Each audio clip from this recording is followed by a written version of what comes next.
예수님의 생애를 보시면 우리가 하나님 마음 알기 성경학교를 한 지 지금 4일차가 됐습니다. 이제 구약 끝났고 신약은 좀 가볍지요, 마음. 왜냐면은 신약은 구약보다 양도 적고 또 우리가 많이 알기 때문에 신약은 굉장히 우리 가운데 수월한 책입니다. 그 중에서 예수님에 대한 이야기는 너무나 잘 압니다. 우리 아이들도 잘 알고 노래도 많이 있고 물이 변해서 포도주가 되거나 또 이런 여러 가지 찬양들이 있는데 우리가 이걸 많이 알기 때문에 예수님에 대한 이야기를 너무나 잘 알고 있습니다. 그런데 우리가 이 성경을 볼 때 가장 중심이 무엇이냐면 하나님께서 우리를 향하신 마음이 무엇이냐라고 보았을 때 이미 창세기에서 나와 있는 하나님께서 우리를 향하신 그 사랑이 이제 우리를 향해서 이 땅에 오신 그 예수님에 대해서 나와 있고 하나님이신 예수님께서 우리와 어떻게 하셨고 우리를 위해서 어떻게 대가를 치르셨으며 또 우리를 사랑하시기 위해서 어떠한 일을 행하셨는지 우리가 사복음서를 통해서 함께 살펴보시고요. 이 사랑이 이제는 예수님뿐만 아니라 예수님의 제자들에게 지금 우리에 이르는 그리스도인에게 퍼져가는 그 말씀을 함께 볼 것입니다. 자, 이제 예수님의 생애를 어떻게 분류할까 했을 때 마태, 마가, 누가, 요한복음 이 네 가지의 복음서가 있습니다. 자, 그럼 마태복음은 누가 기록했는가 봤을 때 마태의 복음이 아니라 마태복음이라는 것은 마태에 의해서 기록된 예수 그리스도의 복음이 정확한 말이죠. 따라하겠습니다. 마태에 의해서 기록된 예수 그리스도의 복음. 마태에 의해서 기록된 예수 그리스도의 복음. 그걸 줄였더니 이제 이것이 마태복음이 되는 것이죠. 당연하게 이 마태복음도 일종의 그 공동체를 위해 쓰신 것이기 때문에 마태복음을 기록하신 분이 이 말씀을 읽어야 할 대상이 있는 것이죠. 그걸 뭐라 하냐면은 흔히 말해서 마태 공동체라고 이야기합니다. 자, 마가 공동체가 있습니다. 이것은 또 마가에 의해서 기록된 복음이고 이것을 우리가 마가복음이라고 하고요. 마가 공동체에 전해진 책이죠. 누가에 의해서 기록된 복음, 예수 그리스도의 복음은 누가복음이라고 하고 이건 누가 공동체에 보내진 편지입니다. 또한 서신입니다. 또 말씀입니다. 자, 요한에 의해서 기록된 예수 그리스도의 복음은 요한복음이라고 하고 요한 공동체에 주어진 하나님의 말씀입니다. 자, 우리가 이것을 통해 보았을 때 그러면 마태 공동체와 마가 공동체와 누가 공동체와 요한 공동체가 과연 겹치는가라고 보았을 때 저희는 겹치지 않는다라고 보는 것이죠. 그러면 이 말씀을 통해서 다 다른데 이 말씀 우리가 어떻게 해야 되는가? 예수님 말씀 똑같이 보면 마태, 마가, 누가 복음에 있는 예수님 말씀 보면은 마태복음에도 있고 마가복음에도 있고 누가복음에도 있고 요한복음에도 있는데 좀 보면은 좀 다른 것 같은데 그러면 어떤 건 진짜고 어떤 건 가짜일까라는 그런 생각이라 우리가 그러한 차이점을 대상이 다르기 때문에 그 말씀을 바라봤던 그 사건의 이적도 바라보는 관심이 달라질 수 있었던 거죠. 예. 내가 누구랑 밥을 먹는데 제가 먹는 목적과 이 사람 먹는 목적이 다를 수가 있는 것이고요. 제3자가 보았을 때 다르게 보여질 수 있다는 것이기 때문에 우리가 예수님의 말씀도 행적도 이적도 각 공동체의 어려운 상황 가운데 이들의 환경 가운데 이 말씀을 바라보았던 이 말씀을 하나의 예시로 보였다는 것을 여러분 볼 수가 있겠습니다. 자, 그래서 이제 예수님의 생애가 어마어마하게 많아요. 우리가 찬송가 있죠. 304장에 14장인가요? 거기에 이제 그 크신 하나님의 사랑이 있는데 304장이군요. 거기 3절에 보면은 이런 찬양이 있어요. 하늘을 두루마리 삼고 바다를 먹물 삼아도 그 크신 하나님의 사랑 다 기록할 수 없겠네. 이 찬양이 있죠. 이게 그냥 누가 지은 게 아니라 요한복음에 있는 그러한 말씀을 근거로 지은 찬양시인데 보시면 마태, 마가, 누가, 요한복음의 내용이 예수님의 생애를 다 포함하는 것이 아니라 예수님의 그 수많은 하늘을 두루마리 삼고 바다를 먹물 삼아도 기록할 수 없는 하나님의 예수님의 그러한 이야기 중에 마태복음, 요한복음, 또 마가복음, 누가복음은 그 공동체에 주어졌던 그 특별한 예수님의 말씀이나 사건이나 이적들에 대해서 기록을 했다고 보는 것이죠. 자, 요한복음 21장 25절 다 같이 한번 읽어보겠습니다. 예수께서 행하신 일이 이 외에도 많으니 낱낱이 기록된다면 이 세상이라도 기록된 책을 두기에 부족할 줄 아노라. 아멘. 예수님 행하신 일이 많다는 거예요. 근데 이 복음서는 예수님에 대해서 충분히 설명할 수 있겠지만 이것이 예수님의 전부는 아니라는 것이죠. 그래서 보시면 예수님의 수많은 설교가 있겠죠. 3년 동안 제자를 만나시면서 쉬지 않고 일하신 예수님, 피곤하시기까지 말씀을 전하신 그 예수님의 수많은 말씀 중에 일부를 발췌한 거죠. 이 공동체에 필요한 말씀을 예전에 아버지께서 이런 말씀하셨어.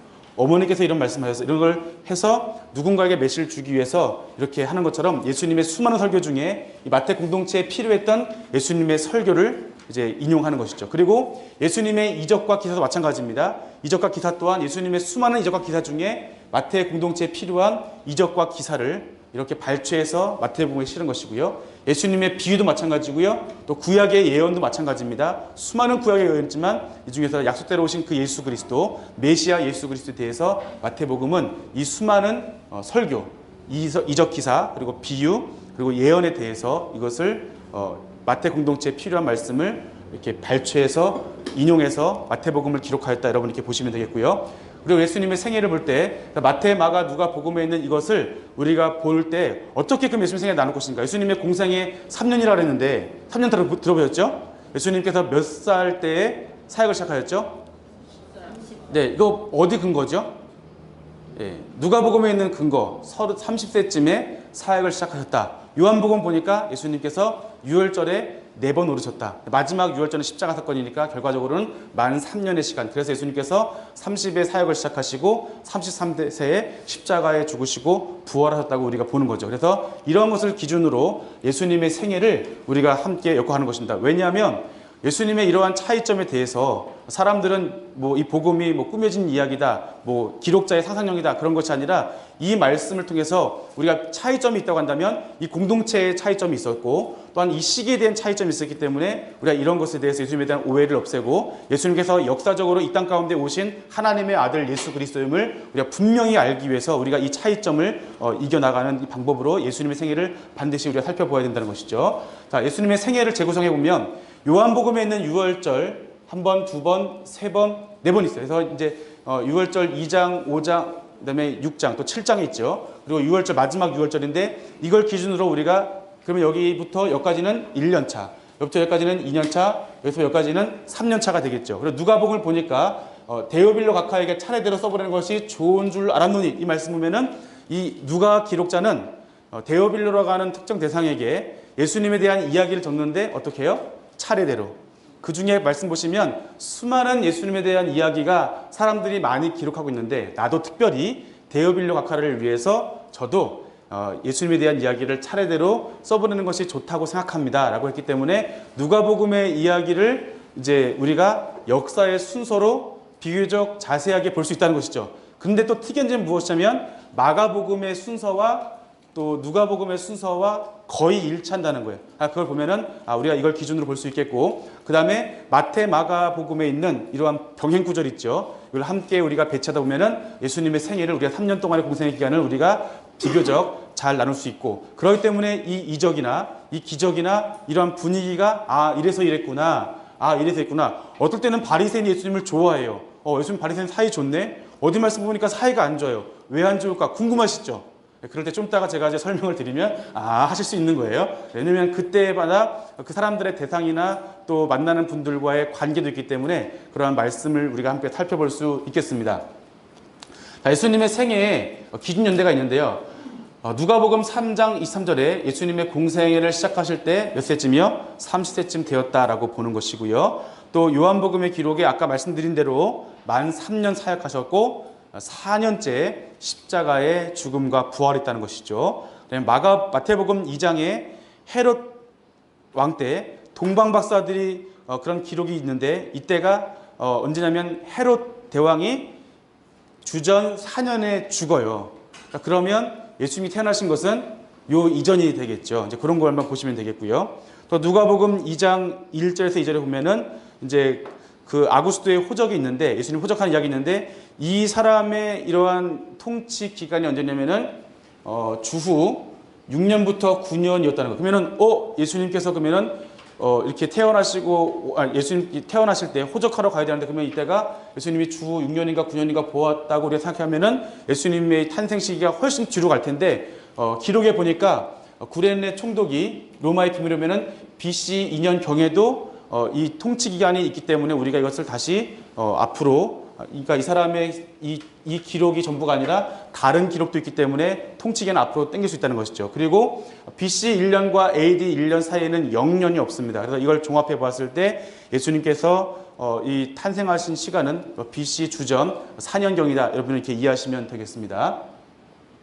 그리고 이제 예수님의 생애는 우리가 보시면 6월절로 나눈다 그랬는데 다른 이제 마태, 마가, 누가복음에서는 예수님께서 세례 요한에게 세례를 받으시면서 마치 공생애가 시작되는 것으로 볼 수가 있는데 요한복음의 그 6월절을 기준으로 보겠고요. 또 6월절 전에 있었던 가나 호린 잔치에서 말씀하실 때 아직 내 때가 이르지 않았다는 그런 말씀을 통해서 보면은 예수님의 공생애를 우리가 정확하진 않아요. 하지만 우리는 6월절을 중심으로 요한복음에 있는 6월절을 중심으로 나눈다고 한다면 우리가 비교적 우리가 전체적으로 자세히 알 수 있어요. 근데 만약에 우리가 이것이 나중에 뭐 예수님 만났을 때 뭐 내가 1년째 그거 안 했는데라고 하실 수 있어요.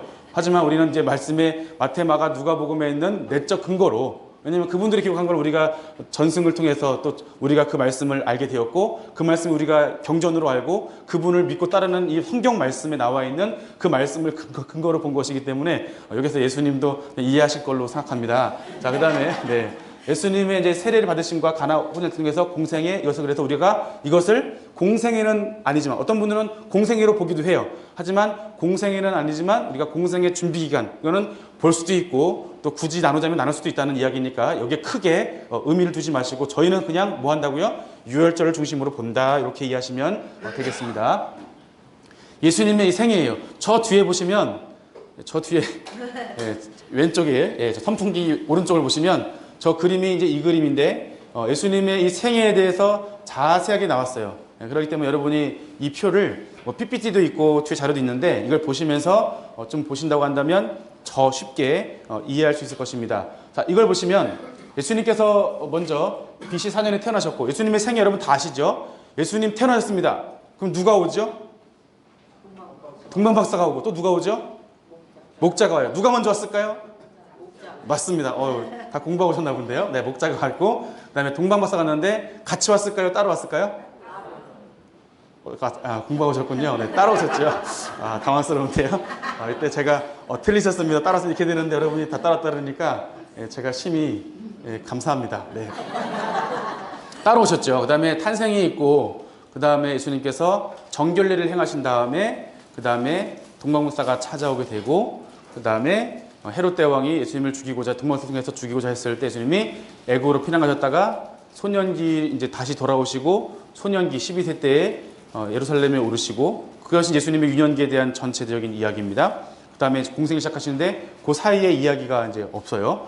그 다음에 우리가 예수님의 공생의 1년차 시작을 저희가 6월절을 중심으로 본다고 했죠. 이거 보고 그다음에 두 번째 공생에도 6월절을 중심으로 보고 세 번째도 6월절 중심으로 보는데 예수님이 공생애 시작하시면서 1년차 때 반드시 올라가신 곳이 어디냐면 예루살렘입니다. 자, 예루살렘에 올라가셨는데 첫 번째 예루살렘 올라갔을 때 뭐 했냐면은 성전을 청결하게 하세요. 지금 성전을 다 뒤집어 부신 거죠. 왜냐하면 거기는 만민이 기도하는 집인데 거기서 뭐 했어요? 사람들이 장사하고 이러니까 예수님 거기를 성전 청결하세요. 근데 성전에 대한 기득권자가 있어요. 네. 누구죠? 1번 제사장, 2번 사두개인, 3번 바리새인, 4번 사두개인. 답은 두 개입니다. 네, 1번, 2번이죠. 사두개인과 제사장 그룹이 여기에 기득권을 가지고 있어요. 그러니까 성전을 뒤엎어버리니까 기분이 안 좋죠. 그래서 예수님하고 사이가 안 좋아져요. 그런데 바리새인과 서기관을 봤을 때는 그 모습이 기분이 좋아요, 안 좋아요? 좋을 수 있어요. 왜냐하면 바리새인과 서기관은 누굴 싫어해요? 사두개인의 제사장을 싫어해요. 네. 그들은 예수님 말씀, 하나님 말씀을 제대로 안 지킨 사람들이라고 여기고 자신들만 예수님 하나님 말씀을 모세경을 또 구약의 예언을 잘 지킨다고 그래서 낱낱이 장로의 절차를 잘 지킨다고 생각했기 때문에 마음속에는 한켠에 뭐가 돼요? 약간의 시원함이 있는 거예요. 그래서 그때는 사이가 좋아요. 누가 오죠? 니고데모가 오기도 하고 또 이런 관계가 있게 되겠죠. 그리고 이제 예루살렘에 8개월 동안 사역하신 글씨 보이시나요? 눈 되게 좋으신데요. 예. 8개월 동안 사역하시고 그 다음에 이제 다시 갈릴리로 내려가서 사역하십니다. 예수님께서는 항상 예루살렘 아래 있죠. 예루살렘, 갈릴리 이렇게 사역하시는 부분을 볼 수 있겠고, 그 다음에 갈릴리에서 이제 4개월 사역하시다가 4개월 지난 후에 또 뭐가 오죠? 유월절이 왔어요. 그럼 어디 올라갑니까? 예루살렘에 올라가시죠. 근데 이번에는 올라갔는데 베데스다에 38년 된 병자를 고쳐주세요. 근데 문제가 뭐냐면 예수님께서 언제 고쳤냐면 안식일에 고치시죠. 근데 여러분 지금 저도 이제 들은 이야기인데 누가 정확한 이야기를 얘기해 준 걸 제가 들었어요. 그러니까 이야기가 신빙성이 있는 이야기예요. 이스라엘에 가면은 엘리베이터가 안식일에는 버튼이 안 눌러진대요. 왜냐면 누르는 게 일이니까 그냥 타면은 한 층씩 계속 이렇게 왔다 갔다 한다는 거예요. 그렇기 때문에 그런 관점. 근데 일을 하지 않았는데 이렇게 일을 안 하는 사람들이 예수님께서 38년 된 병자를 고쳐주셨을 때 이거는 충격인 거예요. 감히 안식일에 뭐 한 거예요? 일을 한 거예요. 그래서 예수님 뭐라 하시면은 나는 안식일에 뭐라고요? 주인이다. 이러니까 황당한 거죠. 그래서 이때부터 누구랑 사이가 안 좋아집니까? 바리새인하고. 왜냐면 이 사람들은 하나님 말씀을 율법 그대로를 토시 하나 안 틀리고 지키기 위해서 안식일에는 몇 킬로 이상 얼마큼 가지 말아라, 뭐는 먹어라, 뭐는 먹지 말아라 이렇게 세세하게 해놓은 그러한 분들인데 예수님께서 감히 안식일을 이렇게 어겨버리니까 이분들이 기분이 나쁜 거예요. 그래서 이때부터 예수님을 죽이고자 모의한 거죠. 자, 그러면 이제 근데 이 바리새인도 6월절에 어디 올라가시죠? 예루살렘 올라가시겠죠. 왜냐면 말씀에 따라서 뭐 맥추절 이런 걸 다 지키셔야 되니까 올라가는데 세 번째 공생애 때 어디 올라가셔야 됩니까? 6월절에 예루살렘에 올라가셨는데 이때는 올라가시지 않습니다. 왜 안 올라가시냐면 누구랑 사이가 안 좋아요? 바리새인 서기관과 사이 안 좋고 사두개인 제사장과 사이 안 좋기 때문에 올라가시면은 예수님의 그 때가 아직 이르지 않았기 때문에 아직 올라가지 않으시고 다른 지역을 둘러서 이때부터 3차는 굉장히 복잡합니다. 말씀을 이곳저곳 사방을 다 다니시면서 복음을 증거하시고 마지막 6월절에 예루살렘에 올라가셔서 십자가에 달려 돌아가시는 일들이 있게 되는 우리 것을 한번 볼 수 있겠고요. 자, 그 다음에 그림 보시면 이 그림 잘 보이시죠? 이 그림은 이제 저희가 마인드맵이라는 프로그램을 이용해서 예수님의 생일을 한눈에 잘 보기 위해서 이렇게 해놨어요. 한눈에 들어오시죠? 예, 좋습니다. 자, 예수님의 생애가 있는데 예수님의 생애는 뭐가 있냐면 따라했습니다. 공생애 전, 공생애 부활 후. 예, 공생애 전에는 보시면 예수님이 당연히 탄생하셨겠지요. 그 다음에 예수님께서 피난 가시고 그 다음에 소년기가 있습니다. 이 부분은 우리가 공생애 전이라 보고 공생애가 있는데 공생애가 네 가지가 있습니다. 첫 번째는 공생애 준비가 있겠고요. 그 다음에 공생애 1년차, 2년차, 3년차가 있겠고 마지막에 부활 후에 대한 기록이 이렇게 되어 있다는 것을 여러분이 살펴보시면 되겠습니다. 자, 여기 보시면 이제 이걸 저희가 또 표 전체 보기로 이렇게 나와 있는데 전체 보기 보시면 어떻습니까? 한눈에 들어오시나요? 좀 전에 보았던 그 마인드맵이 이렇게 가지로 뻗어 있다고 한다면 우리는 이걸 보면서 잘 정돈된 느낌을 한번 보시면서 공생애 전, 탄생, 피난, 소년기 있겠고요. 그다음에 공생애 준비는 유대와 갈릴리, 유대에서 세례 요한에게 세례 받으시고 그 다음에 40일 동안 성령님에 이끌리셔서 광야에서 훈련 받으신 금식하시고 그 다음에 사단에게 시험 받으신 그런 사건이 있겠고요. 그 다음에 갈릴리로 가시면서 갈릴리에서 세례 요한의 집회에 가서 제자 4명을 예수님께서 제자 4명을 부르시고 그 다음에 들어가시는 그런 모습을 저희가 살펴볼 수 있겠고요.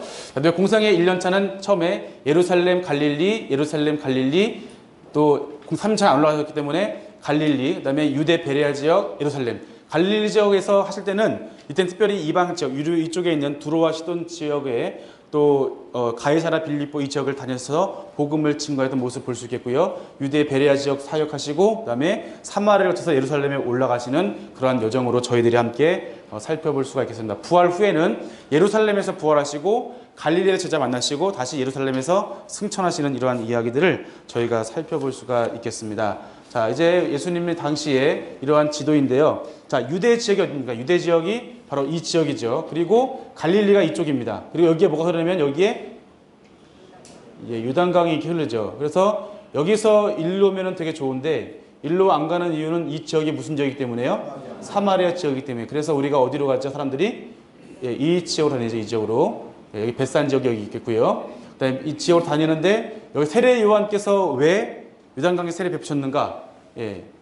여기에 나사렛 사람, 갈릴리 사람들이 어떻게 하냐면은 6월절을 지키기 위해서 명절 지키기 위해서 이 길로 안 오니까 이 길로 이 예루살렘과 이 유대 지역을 오갈 때 이 길로 다녔기 때문에 아마 이 지역에서 오가는 사람들, 특별히 오는 사람들은 믿음 있는 사람들이었고 하나님을 잘 섬기는 사람들이기 때문에 이분들에게 세례를 베푸셨던 지역이 있고 예수님도 이들에게 먼저 하나님 말씀을 증거하시고 세례를 주시는 그런 내용을 저희들이 여기 살펴볼 수가 있겠습니다. 자, 지역 보실 때 다 그런 건 아니지만 가나다 해보세요. 가나다가 나오면 거의 북쪽 지역이에요. 그리고 나머지는 아래쪽 지역이에요. 그래서 가나다면은 갈릴리 기역이죠. 그러니까 위쪽 지역이다. 나사렛 이르면요, 예, 위쪽에 있고, 그다음에 가버나움 위쪽에 있고, 베들레헴은요, 예루살렘은요, 예, 이렇게 그냥 다 그런 건 아니에요. 그렇다는 거예요. 잠깐 그런 거를 잠깐 말씀을 드렸습니다.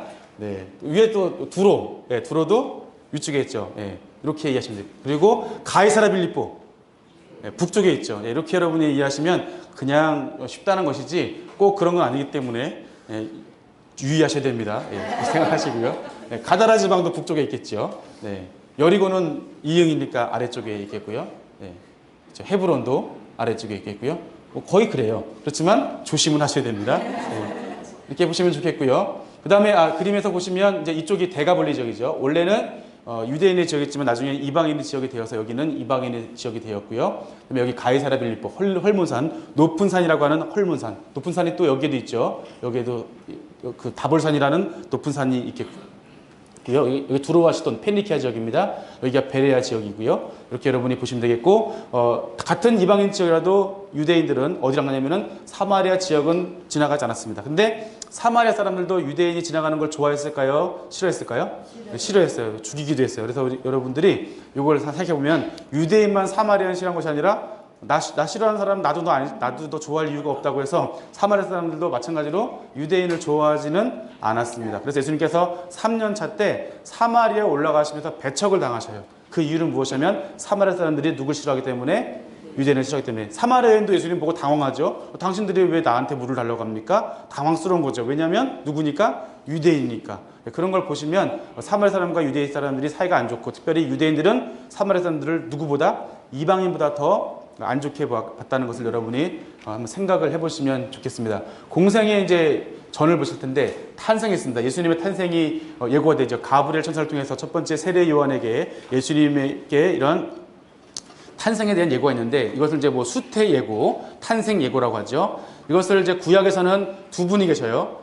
신약도 두 분 계시고, 구약에 누가 있냐면 사무엘, 그렇죠. 그다음에 삼손, 이 두 분들이 수태 예고를 받는 분들이고, 신약에서 두 분인데 두 분이 누구냐면 세례 요한하고 예수님이 이제 탄생이 예고됐다는 것을 여러분이 그냥 참고로 아시면 좋겠습니다.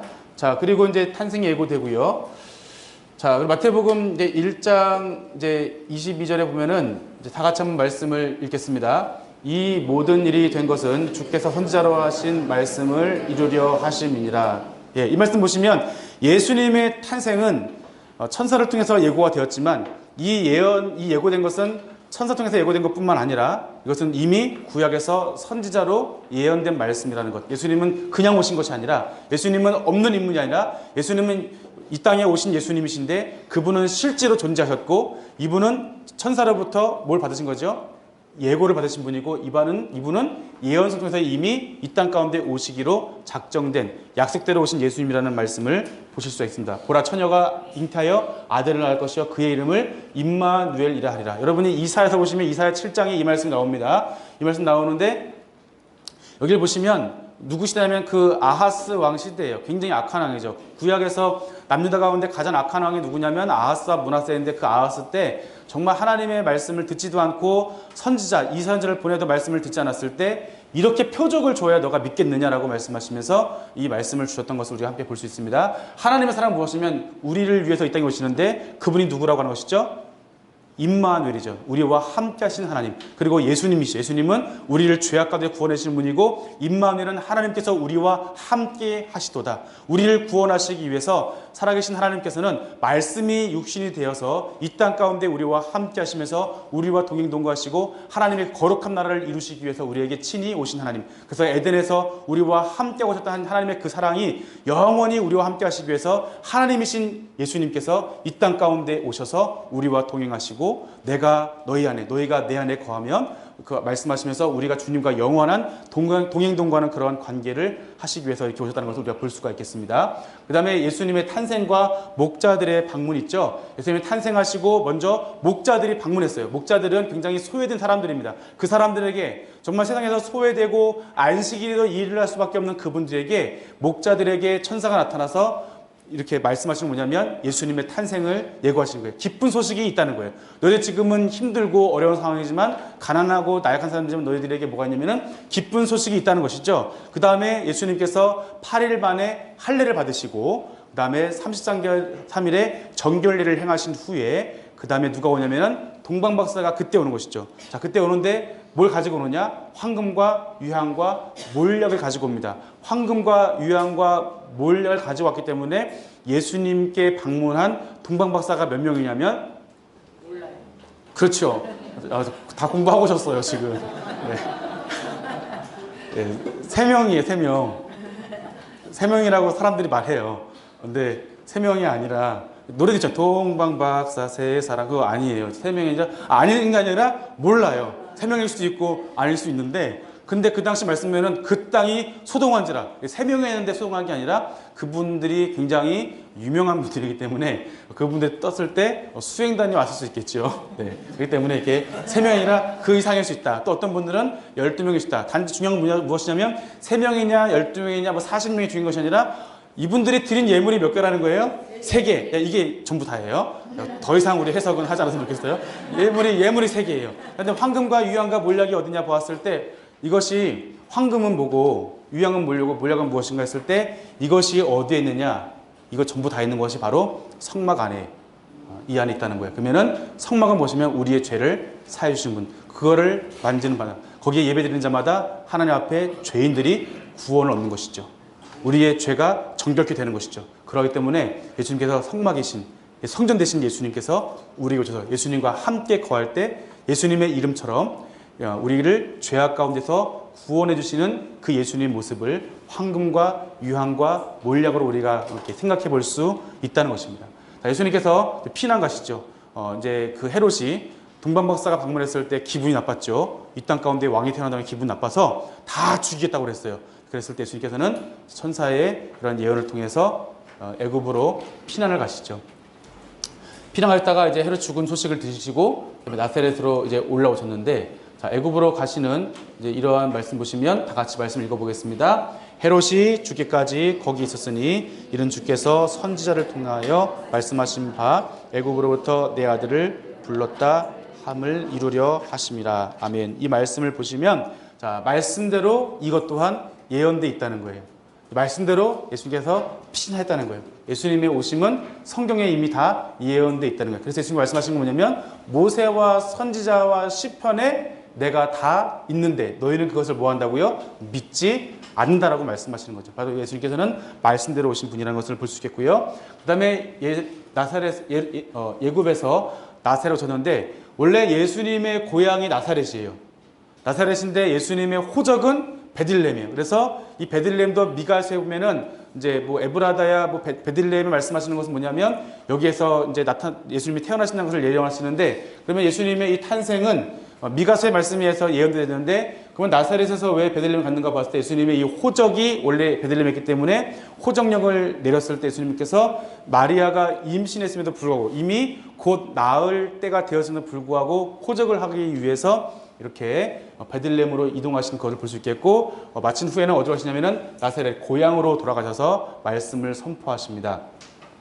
나사렛 또한 여기는 선지자 말씀에 이제 이 나사렛 사람이라 칭하리라 하신 이 말씀도 이루시기 위해서 예수님께서 나사렛 가신 거예요. 예수님께서 그러니까 탄생하시고 또 피난 가시고 또 호적하신 것도 베들레헴이고 또 피난 가신 것도 마찬가지고 다시 복귀하신 것 나사렛, 이것은 전부 다 성경의 예언에 기록되어 있다는 것을 우리가 살펴볼 수가 있겠고요. 자, 그다음에 예수님의 피난의 여정입니다.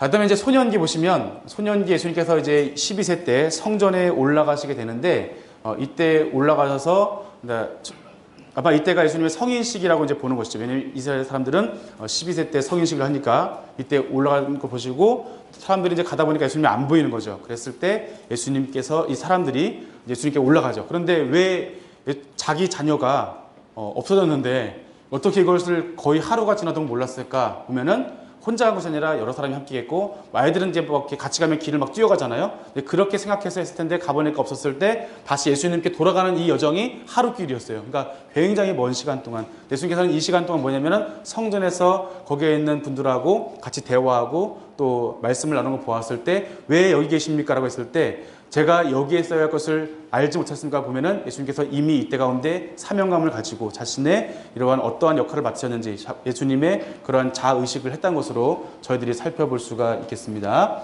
그 다음에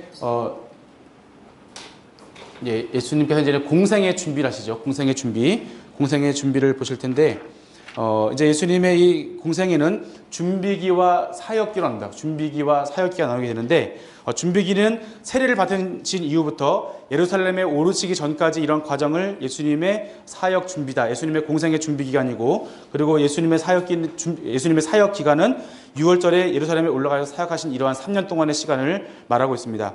예수님의 공생의 장소는 예루살렘에 이제 시기적으로 6월절에 시작하시는데, 아까 말씀드린 대로 이 만 3년 동안 보내시는데, 이때 온 인류를 위해서 어린 양으로 돌아가시기 3년 이 마지막 6월절까지 이르는 이러한 과정입니다. 예수님께서 6월절에 예루살렘에 오르시는데 몇 번 오르시냐면 1년차 때 한 번 오르시고요, 2년차 때 한 번 오르시고 3년차에는 안 올라가시죠. 안 올라가시지만 중간에 초막절과 수전절에 잠깐 올라갔다 오세요. 그리고 마지막에 6월절에 올라가셔서 돌아가시는 이러한 과정을 볼 수가 있겠습니다. 자, 1년차 때 충돌이 일어납니다. 누가 충돌이 일어나죠? 사두개인과 제사장 그룹하고 충돌이 일어나고, 두 번째 6월절 때 충돌이 일어나죠. 누구죠? 바리새인과 서기관하고 충돌이 일어나고, 그때부터 이 사람들이 예수님을 죽이기를 모의하기 시작했고 예수님을 없앨 방법을 모의하기 시작했다는 것을 여러분이 한번 기억했으면 좋겠고요.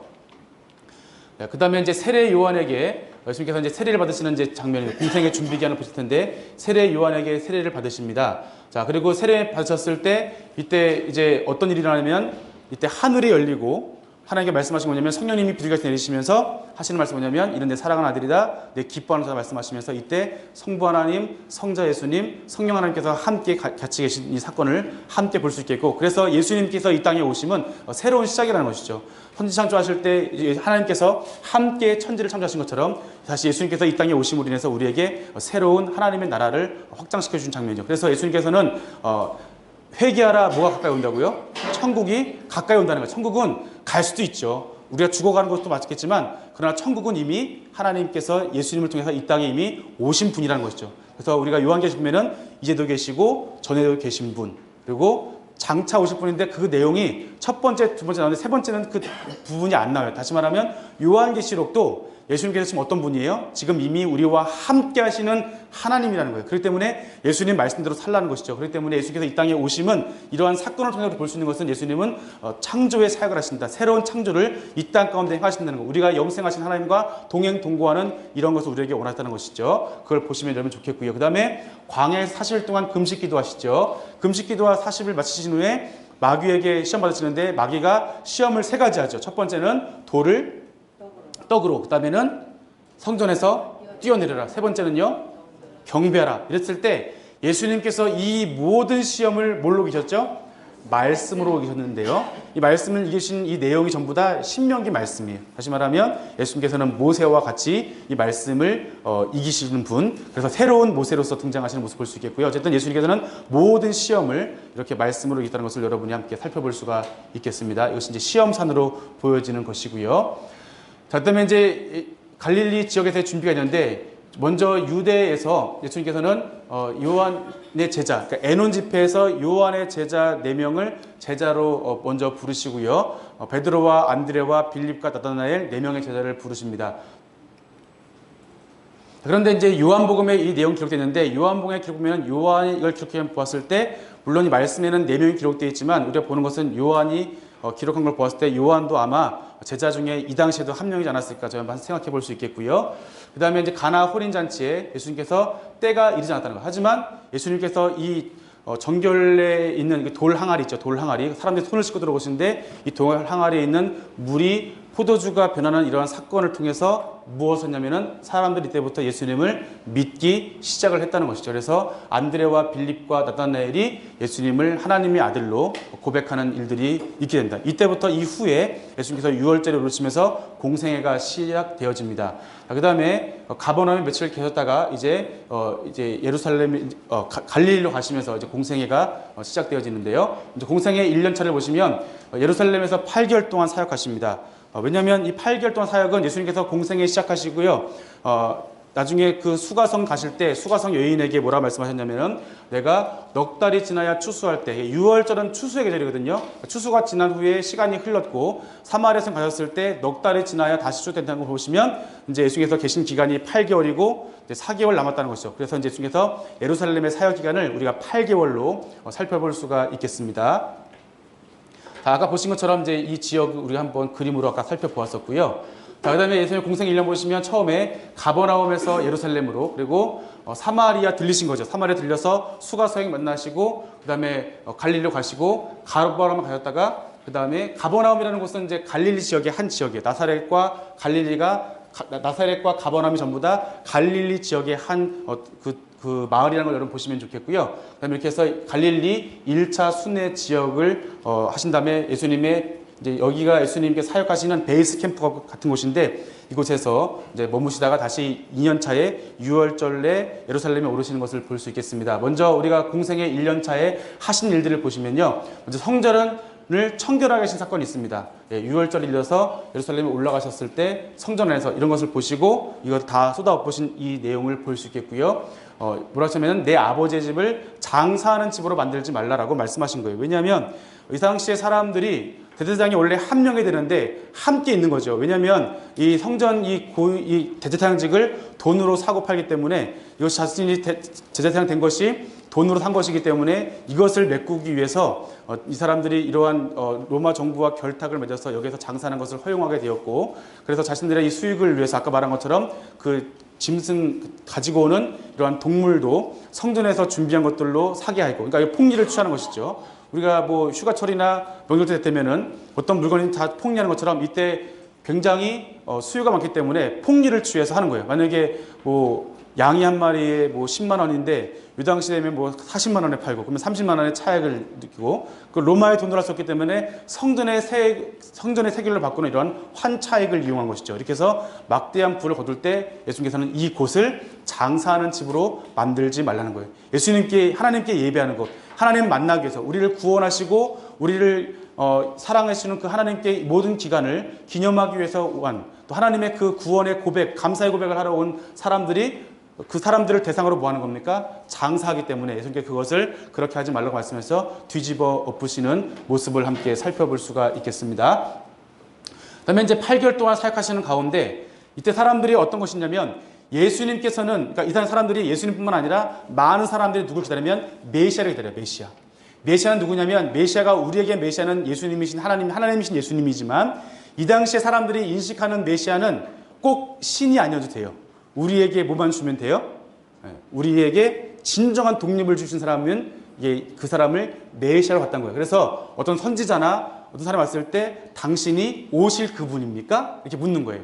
여러분 이제 복음서 보시면 당신이 오실 그분입니까? 당신이 하나님 보내신 사람입니까? 라고 한 것은 뭐냐면 당신이 정말 메시아입니까? 누구로 인정하는 거예요? 사람으로 아는 거예요. 그렇지만 예수님께서는 다시는 하나님으로 이 땅에 오신 분이라는 것을 말씀해 주신 거죠. 니고데모도 마찬가지로 예수님께서 뭐라 말씀하시냐면 예수님께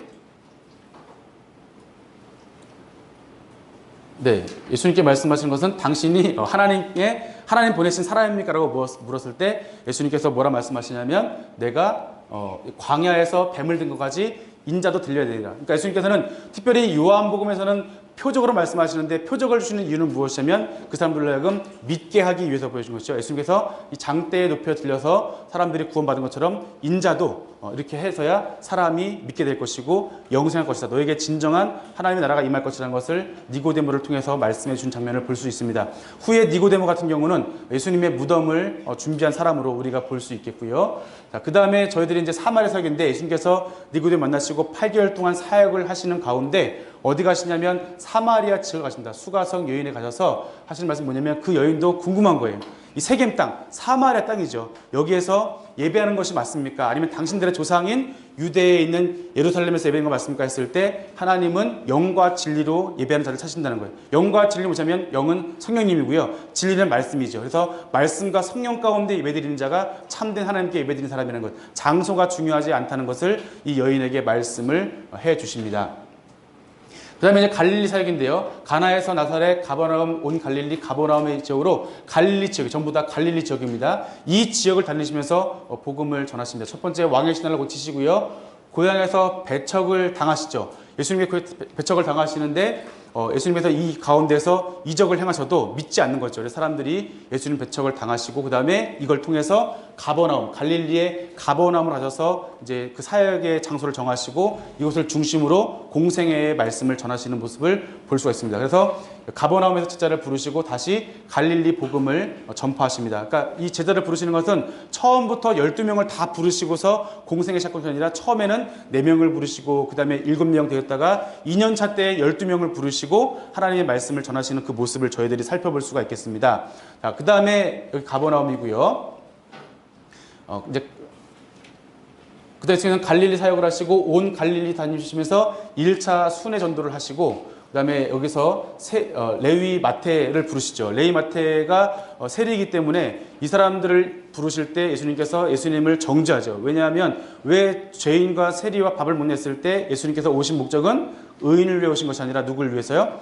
죄인을 위해서 오셨다고 하시면서 마지막에 레위를 부르시는 모습을 저희들이 살펴볼 수 있겠습니다. 그 다음에 이제 1차 순회전도 이렇게 1차 갈릴리 지역을 다니시면서 복음을 증거하시는 모습을 저희들이 함께 살펴볼 수 있겠고요. 이제 공생의 2년차를 보시면 첫 번째 공생의 2년차니까 어디 가시죠? 예루살렘에 예수님께서 올라가시죠. 자, 예수님께서 올라가셨을 때 이제 베데스다 연못 앞에서 38년 동안 병든 사람을 고쳐주시고요.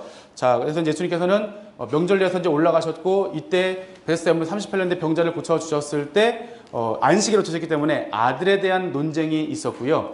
아들의 논쟁에 대한 것 때문에 예수님께서는 이 안식일, 아들, 하나님의 아들 이것 때문에 감히 예수님이 뭐라 하시냐면 사람들이 안식일을 범할 뿐만 아니라 자신을 뭐라 그래요? 하나님을 자기의 친아버지라고 여기는 것 때문에 이 사람들이 예수님을 어떻게 하면 배척하고 박해하기 시작한다는 것을 살펴볼 수 있습니다. 이게 공생의 2년차입니다. 그래서 예수님께서는 1년차 사역 시작하시면서부터는 이 사두개인하고 제사장하고 관계가 안 좋으시고 그 다음에 이때 2년차 때는 바리새인과 서기관하고 이 율법에 대한 문제, 안식일 문제. 그래서 이때부터 계속 이런 율법에 대한 논쟁을 계속하시는 이유는 무엇이냐면 바리새인들이 이때부터 예수님을 따라다니면서 예수님의 일거수일투 따라다니면서 예수님께서 자꾸 시험하는 거예요. 왜냐하면 이 사람들은 마음 가운데 뭐가 있냐면 또 하나 궁금한 건 뭐냐면 예수님이 정말 누구인지 궁금한 거예요. 오실 그분인지 궁금하기 때문에 계속 이것을 여쭈어 나가는 거예요. 그런데 이제 마음에 정한 거죠. 이분은 누가 아니라는 거예요. 오실 그분이 아니라는 것을 이제 넘어뜨리기 위해서 이제 어떻게 죽일까 그 방법을 모의하는 이 사람들의 이렇게 바뀌는 모습을 우리가 살펴볼 수가 있겠습니다. 예수님께서 하신 말씀 뭐냐면 그러나 그의 글도 믿지 않거늘 어떻게 내 말을 듣겠냐. 그러니까 모세오경에 있는 선지자의 글, 모세의 글도 믿지 않는데 어떻게 너희들이 내가 하는 것을 믿지 않겠냐라고 말씀하시는 것을 볼 수 있습니다. 그 다음에 이제 갈릴리 사역을 하시는데 결국 예수님께서는 예루살렘에서 오르셨지만 성전에서 들어가지 못하시고 바로 어디로 내려오시면은 갈릴리로 내려오시게 됩니다. 그래서 이 시간에 올라오시면서 내려오셔서 하신 것이 뭐냐면은 12 제자를 먼저 예수님께서는 확정하시죠. 그리고 이들을 불러서 뭐 하시면은 산상수훈. 산상수훈이라고도 또 우리가 마가복음, 누가복음에는 이제 평지 말씀도 있고 산상수훈의 말씀을 전하시면서 정말 하나님의 백성을 살아가야 될 8가지의 그런 제자도 그리고 어떻게 살아가야 되는지 그런 말씀을 산상수훈을 말씀하시는데 세례 요한도 질문하죠. 뭐라 그래요? 오실 그이가 당신이십니까? 세례 요한도 뭐 한 거예요? 궁금한 거예요. 그래서 예수님께서 뭐냐면 내가 그이라고 하는 것을 말씀을 해주시죠. 그 다음에 갈릴리 2차 순회 전도 여정인데 이때 바리새인들의 배척이 있습니다. 어디 가나? 왜냐면 성전에서 이미 예수님을 배척했기 때문에 이 사람들이 이제 예수님을 뭐 하려고요? 안식일을 범하는 걸 보니까 예수님은 누가 아니에요? 오실 그분이 아닌 거예요. 이때부터는 예수님을 자꾸 넘어뜨리려고 따라다니면서 일거수일투를 따라다니면서 예수님을 방해하고 논쟁하고 넘어뜨리려고 하는 그 모습을 살펴볼 수가 있겠습니다. 예수님께서는 2차 전도여정 가운데 가버나움에 이제 나인성의 백부장의 병을 고쳐주시고요. 나인성 과부의 아들을 살려주시고 또 이때 수고하고 무거운 짐진다 이 말씀이 2년차 때 말씀하신 것을 볼 수 있겠고요. 그다음에 가버나움 바리새인의 집에 가셨던 것을 우리가 살펴볼 수가 있겠습니다. 가버나움의 이 여인을 보았을 때 향유 도유 사건 이때가 이제 우리가 성경에는 마태, 마가, 누가, 요한복음에 다 나와요. 그런데 차이점 뭐냐면 마태, 마가, 요한복음은 이것이 전부 다 베다니 나병 환자 집에서 하신 거고요. 누가복음은 바리새인의 죄 많은 여자라고 나와 있는데 이 말씀을 보시면 이것이 언제 때냐면은 예수님의 머리에 붓는데 바로 이때가 예수님의 공생의 3년차 때 향유 도유를 이렇게 부으신 사건이에요. 그리고 보면 예수님의 이러한 인자의 죽음, 예수님의 이 죽음을 예비하는 사건을 우리가 볼 수 있겠고요. 그렇지만 누가복음에 있는 것은 이 죄 많은 여인이 예수님께 붓는 걸 보면은 이분은 감사해서, 그러니까 마태, 마가, 요한은 예수님의 장례를 준비하는 것이고 누가복음에 있는 것은 뭐냐면 예수님께 감사해서 부어드리는 것이라는 이 차이점이 있다는 것을 여러분이 참고로 보시면 좋겠습니다. 그리고 갈릴리 바닷가에서 13개의 중요한 비유를 주십니다. 뭐 4가지 땅에 떨어진 비유, 그다음에 뭐 겨자씨 비유, 누룩 비유, 뭐 가라지 비유, 밭의 감 주인 보아, 또 좋은 진주 비유, 각종 물고기를 모는 그물에 대해서 말씀하시고, 또 마가복음엔 등경과 등불의 비유도 있고요. 자라나는 씨앗의 비유가 있겠고요. 누가복음 보면은 한 부자 비유가 있겠고, 또 여러 가지 이러한 비유의 말씀을 여기에서 전하십니다. 그리고 이제 2년차 때는 어디 가시면은 갈릴리에 머무시다가 갈릴리 사역하시는데 계속 갈릴리 계신 게 아니라 잠깐 바다를 건너서 어디 가시면은 가다라 지방, 데가볼리 지방 가세요. 데가볼리 지방 가시는데 여기는 유대인의 땅이 아니라 이방인의 땅. 원래는 유대인의 땅이지만 이 당시에는 이방인이 살았던 지역이기 때문에 여기에 가시면서 바다를 단장케 하시고 귀신 들린 사람을 고쳐주시는 것을 살펴볼 수가 있습니다. 근데 이 귀신 들린 사람을 고쳐주셨을 때 어떤 일이 벌어지냐면 이 사람들이 이제 예수님을 따라가려고 그래요. 따라가려고 하는데 먼저 이 사람들이 왜 여기에서 돼지를 키웠을까? 유대인들은 돼지를 안 먹죠. 왜냐하면 뭐가 맞아요? 쪽발은 맞는데 되새김질 안 하기 때문에 부정한 짐승이기 때문에 돼지를 먹자는데 왜 돼지를 키웠을까 보았을 때 아무래도 이 지역에서 로마의 군인들에게 식량용으로 키웠다는 것이죠. 그래서 이 지역에서 이걸 키운 것은 이방인이 키우거나 아니면 유대인 중에서도 하나님의 말씀을 의도적으로 어기는 이러한 배역자들이나 이러한 매국노들이 이 돼지를 키웠다고 이 당시에 보고 있습니다. 그래서 아마 이러한 지역이니까 다시 말하면 하나님의 말씀을 지켜지지도 않고 하나님의 말씀을 지키지 않는 이런 부정한 지역에 있었던 그 한 사람의 귀신 들린 두 사람이죠. 어디는 한 사람이고 두 사람인데 이분들을 고치기 위해서 어디에서요? 갈릴리 지역에서 배를 타고 이방인 지역에서 이사님께서 이 귀신을 쫓아내 주는 장면이 있습니다. 자, 그런데 이 귀신 들린 사람들이 고쳐지고 나서 뭐냐면 예수님을 따라간다 그래요. 근데 예수님 뭐라 말씀하시면 나를 따라오지 말아라. 나를 따라오지 말고 너가 여기서 하나님의 영광된 일을 뭐 하라고요? 증거하라고 여기에서 말씀합니다. 그래서 3년차 때 여기 다시 오시는데 여기에서 어떤 일이 벌어지냐면 7병2여 사건이 벌어집니다. 4,000명이 이때 예수님께 돌아오게 돼요. 그러면 이 거라사의 광인이 예수님 말씀을 듣고 순종해서 뭐 한 것입니까? 하나님의 영광을 전하게 되었고 그때 예수님 오셨을 때 4,000명 되는 사람들이 이곳에 모여서 예수 그리스도의 복음을 듣게 되었다는 것을 우리가 살펴볼 수가 있겠습니다. 자, 갈릴리 지역에 이제 가버나움에 혈루증 여인을 고치시고 회당장 야이로의 딸을 살리시는 이러한 내용으로 살펴볼 수가 있겠습니다. 그래서 이제 공생의 2년차가 맞춰지게 돼 있고요. 공생 3차는 다시 이제 갈릴리 지역으로 가시는데 예루살렘에 오르셔야 되지만 예루살렘에 오르시지 않다 그랬습니다. 왜냐하면 이때 이들하고 관계가 좋지 않고 아직 예수님께서는 해야 하실 일, 하나님의 복음을 전하실 일 남았기 때문에 올라가지 않으시고 이방 지역과 그 두루 여러 지역을 다니시면서 레반트 지역을 다니시면서 하나님의 복음을 증거하십니다. 그래서 이때 뭐 두루와 시돈 가셨고 또 이제 가이사라 빌립보 또 데가볼리 다니시면서 다시 갈릴리 사역하시고 유대 베레아 지역 사역하시고 사마리아 가셨다가 다시 가버나움 오셨다가 사마리아 거쳐서 예루살렘에 올라가시는 이러한 과정으로 살펴볼 수가 있겠습니다. 자, 제가 지금 설명드린 것이 바로 이 내용이에요. 네, 아시겠죠? 네, 보시면 되겠고. 자, 그다음에 첫 번째 이제 6월절인데요. 6월절에 올라가지 않고 갈릴리 사역의 북부 지역 그리고 이제 그 위쪽을 말씀을 전하시는데, 자 이제 여기서 예수님께서 전하시다가 이제 아까 말씀드렸던 그 거라사 광인들이 있었던 데가볼리 지역 복음을 전하시는데 여기에서 뭐 하신 겁니까? 4,000명을 먹이셨던 이러한 사건이 여기서 있는 거예요.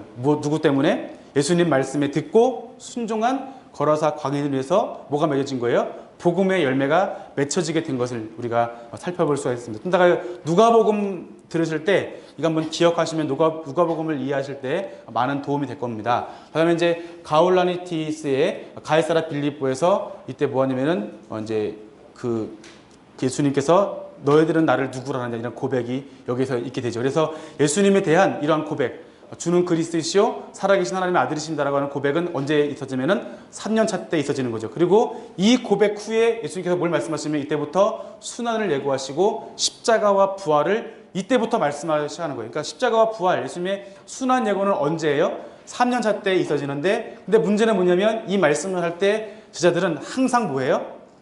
다른 방향으로 가요. 예수님 누가 큽니까? 이런 말을 하거나 이제 뭐 서로 싸우거나 또 엄마의 힘을 빌려서 또 이제 좋은 자리 인사청탁을 하거나 이런 것들, 또 이제 그런 걸 보면서 아직 예수님께서 순환을 예고하심에도 불구하고 제자들은 깨닫지 못했다는 거예요. 예수님께서는 그래서 이런 이적과 표적과 여러 가지를 통해서 다시 한번 말씀하시고 또한 전하시면서 그들이 깨달을 때까지. 근데 언제까지 못 깨닫냐면 언제까지요? 예수님 십자가 달려 돌아가실 때까지 못 깨닫죠. 그래서 우리가 어떤 의미에서는 이 복음서에 있는 이 기록자, 그러니까 제자들은 예수님께서 부활하기 전까지는 깨닫지 못했던 자입니다. 하지만 사도행전에 보시면 이분들이 깨달아서 깨달은 복음을 해서 복음을 땅끝까지 증거하게 된 것을 저희들이 살펴볼 수가 있겠습니다. 자, 이제 변화산에 이제 예수님께서 여기에서 변화산에 가셔서 이제 엘리야와 모세를 만나죠. 그때 엘리야는 누구죠? 엘리야는 가장 능력 있는 선지자의 대표이고요. 모세는 말씀에서 모세와 선지자 할 때 모세의 대표는 모세이고요. 선지자의 대표는 엘리야입니다. 그래서 성경이라는 거, 성경에 있는 그런 분 대표성인데 이분들과 함께 뭐한 거 예수님의 순환과 부활에 대해서 말씀을 나누셨다 보는 것이고 제자들은 이것이 너무나 황홀한 거예요. 그래서 여기서 뭐냐면 초막 셋을 지어서 하나는 누구를 위해서 하는 예수님을 위해서 짓겠다고 말하는 이제 그런 내용을 보는데 내려온 길에 뭐 합니까? 누가 더 크냐라고 말하는 것이죠. 이래서 예수님께서 이 가운데 이들에게 하나님 나라는 섬기는 자가 되어야 된다는 것을 먼저 말씀해 주시는 것을 볼 수 있겠고요.